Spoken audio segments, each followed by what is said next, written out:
Assalamualaikum warahmatullahi wabarakatuh. Alhamdulillahirabbil alamin. Wassalatu wassalam ala asyrafil anbiya'i wal mursalin wa ala alihi wa sahbihi ajmain. Amma ba'du. Rabbi syrah li sadri wa yassir li amri wahlul 'uqdatam min lisani yafqahu qawli bi rahmatika ya arhamar rahimin. Yang terhormat Ibu Selvi Yuspitasari, SPD MAG, dan yang saya sayangi mahasiswa dan mahasiswi kelas MPIM 002. Pertama-tama marilah kita panjatkan puji syukur kehadirat Allah Subhanahu wa taala yang telah memberikan saya bermacam nikmat, yakni nikmat kesehatan dan nikmat kesempatan sehingga saya dapat menyelesaikan tugas kultum diberikan oleh Ibu Selvi. Kedua kalinya sholawat beserta salam tak lupa kita haturkan kepada junjungan kita Nabi besar Muhammad sallallahu alaihi wasallam yang telah membawa kita dari zaman kegelapan hingga zaman terang menderang seperti saat ini. Baiklah, perkenalkan, nama saya Cahya Bila Ramadan dari kelas 01 MPIM 002 jurusan Manajemen Pendidikan Islam. Baiklah, di sini saya akan menyampaikan sedikit tentang fungsi tasawuf secara historis. Akhlak tasawuf adalah pemandu perjalanan hidup umat manusia agar selamat dunia dan akhirat. Itu dikarenakan akhlak tasawuf merupakan salah satu khazanah intelektual muslim yang kehadirannya hingga saat ini semakin dirasakan. Selanjutnya, sumber akhlak tasawuf. Akhlak tasawuf adalah ilmu yang membahas tentang cara-cara untuk menyucikan jiwa dan mendekatkan diri kepada Allah Subhanahu wa taala. Dengan mengikuti teladan Rasulullah sallallahu alaihi wasallam, berikut ini adalah beberapa sumber akhlak tasawuf yang dapat kita ketahui. Ada 4, yaitu yang pertama Al-Quran, yang kedua As-Sunnah, yang ketiga ijma ulama, yang keempat qiyas. Selanjutnya, fungsi akhlak dan tasawuf dibagi menjadi 2, yaitu fungsi umum dan fungsi khusus. Fungsi umum, aspek yang pertama, 1. Meneladani akhlak Rasulullah sallallahu alaihi wasallam sebagai uswatun hasanah, suri tauladan yang baik bagi umatnya.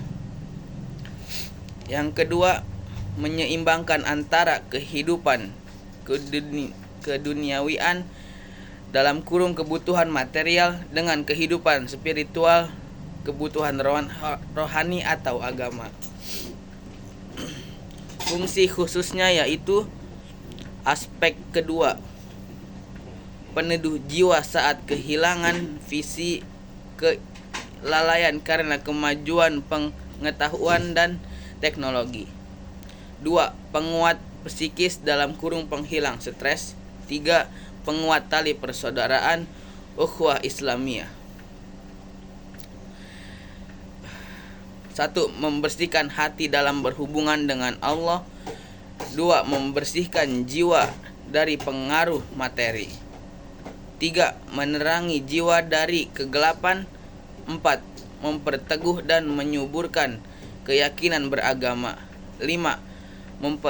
Mempertinggi akhlak manusia. Adapun fungsi mempelajari akhlak tasawuf yang sifatnya lebih teknis, yaitu 1. Untuk meningkatkan kemajuan rohani. 2. Untuk menuntun ke arah kebaikan. 3. Untuk menopang kesempurnaan iman. 4. Untuk mempertajam tanggung jawab eskatologis. 5. Untuk mempertajam tanggung jawab sesama dalam kehidupan.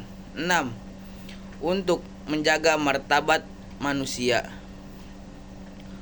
dan kita pentingnya studi akhlak dan tasawuf. 1. Membantu mencapai tujuan pendidikan Islam dalam membina mental, moral, dan kepribadian manusia. 2. Membantu menjadi manusia yang berakhlak mulia dan memperoleh ridha Allah Subhanahu wa taala. 3. Membantu memahami realitas lahiriah dan batiniah. 4. Dapat berinteraksi secara harmonis, serasi, dan seimbang. 5. Menemukan kedamaian hati dan ketenangan jiwa.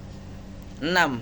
Mencapai kehidupan yang lebih bermakna secara moral. 7. Memberikan dampak positif dalam berinteraksi dalam sesama manusia.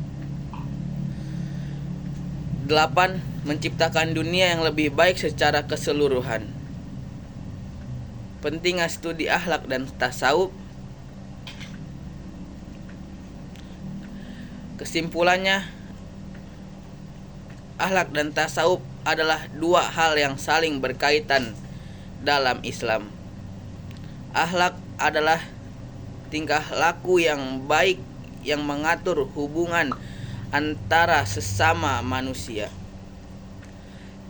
Tasawuf adalah ilmu untuk menyucikan hati dan mengenal Allah yang mengatur hubungan antara manusia dengan Tuhannya.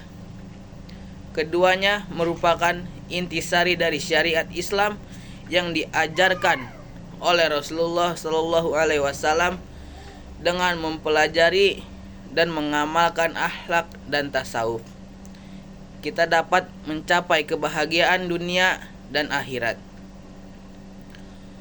Mungkin mohon maaf, hanya ini yang saya dapat sampaikan. Kurang dan lebihnya saya mohon. Wassalamualaikum warahmatullahi wabarakatuh.